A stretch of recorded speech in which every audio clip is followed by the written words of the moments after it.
In this video, I will show you how to convert USDT to BNB in Trust Wallet. So let's jump straight into it. First, what you need to do is open up Trust Wallet on your device, and I do apologize if the screen goes blank. It's just when you enter in your passcode, if you're recording your screen, it's going to black that out for security reasons. So once you've logged into your Trust Wallet account, if you look at the top, you've got some options like send, receive, buy, and swap. Of course, from here, what you're going to want to do is press the blue swap button.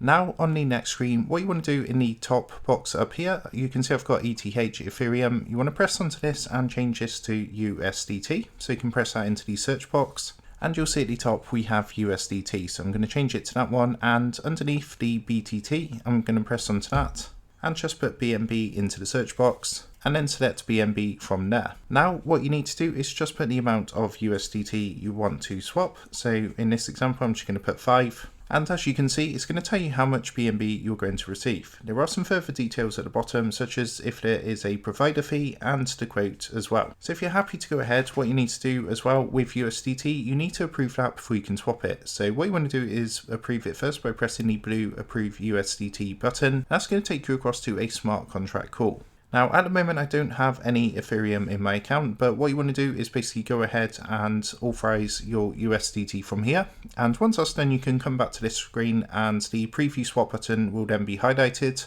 What you can then do is press onto preview swap to preview details of the swap, and if you're happy to go ahead, just go ahead and confirm the swap. So that's how you do it, and I hope this quick tutorial helped you out today. If it did, I'd really appreciate it if you was to consider dropping down below the video, leaving a like, and also subscribing to the channel. With that being said, I just want to take a moment to thank you guys for watching this quick tutorial, and I will see you in the next video.